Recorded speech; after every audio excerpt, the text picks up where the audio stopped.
एक बार फिर दुनिया की नज़रें ईरान और अमेरिका पर टिकी हैं, जहां बढ़ता हुआ तनाव एक बड़े भू राजनीतिक संकट का रूप ले रहा है।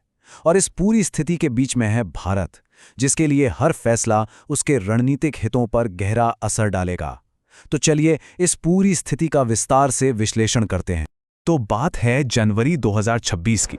अमेरिकी नौसेना का एक करियर स्ट्राइक ग्रुप, जिसकी अगुवाई यूएसएस अब्राहम लिंकन कर रहा है, फारस की खाड़ी की तरफ बढ़ रहा है। इस तरह की सैन्य तैनाती ने इस इलाके में तनाव को एक बिल्कुल नए स्तर पर पहुंचा दिया है, जिससे सीधे टकराव की आशंका बहुत बढ़ गई है। इस तनाव की गंभीरता का अंदाजा अमेरिकी राष्ट्रपति के 9 जनवरी के बयान से लगाया जा सकता है।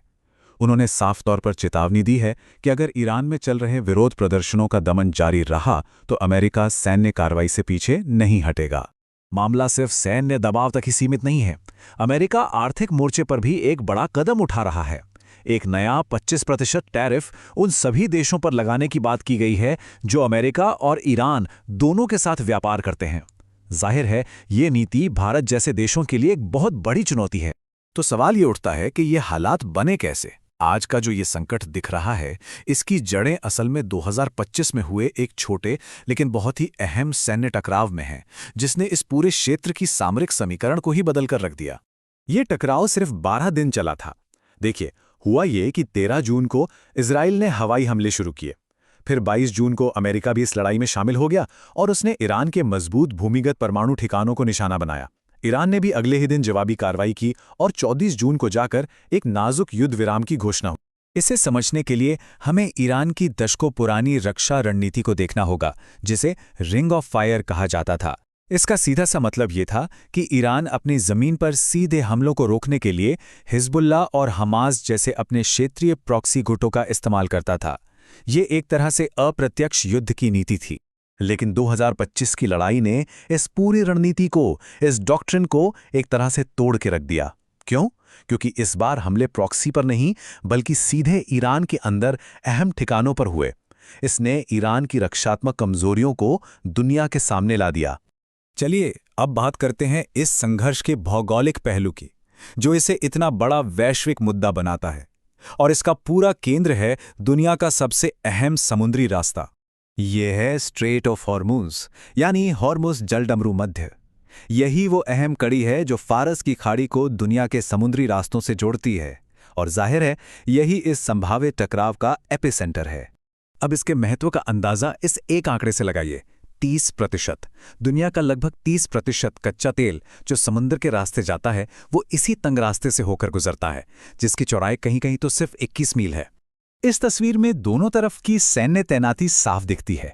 एक तरफ ईरान की तटीय मिसाइलें और नौसैनिक अड्डे हैं, जिनका निशाना सीधा स्ट्रेट पर है।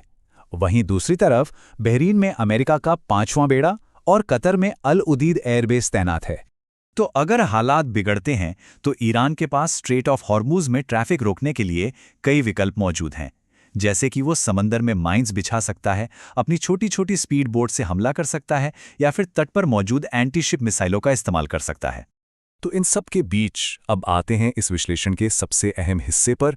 इस पूरे संकट में भारत कहाँ खड़ा है और उसके सामने क्या चुनौतियां हैं। ये जो हम देख रहे हैं, ये भारत की दुविधा को साफ दिखाता है। देखिए, एक तरफ है अमेरिका, जो एक बहुत बड़ा सुरक्षा और व्यापारिक साझेदार है, और दूसरी तरफ है ईरान, जो न सिर्फ एक अहम पड़ोसी है, बल्कि चाबहार पोर्ट के जरिए मध्य एशिया का रास्ता भी खोलता है।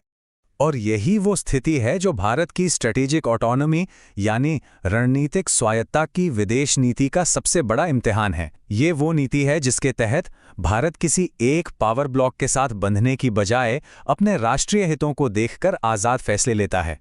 चाबहार पोर्ट को सिर्फ एक बंदरगाह समझना भूल होगी। ये भारत के लिए एक बहुत बड़ी रणनीतिक संपत्ति है।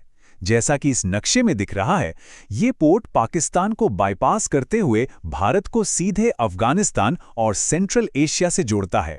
और फिर बात आती है ऊर्जा सुरक्षा की, जो भारत के लिए एक बहुत बड़ी चिंता का सबब है। ये चार्ट देखिए, भारत अपनी तेल की जरूरत का 85% बाहर से मंगवाता है, और इस इंपोर्ट का लगभग 65% हिस्सा उसी स्ट्रेट ऑफ हॉर्मुज से गुजरता है, जहां ये सारा तनाव है।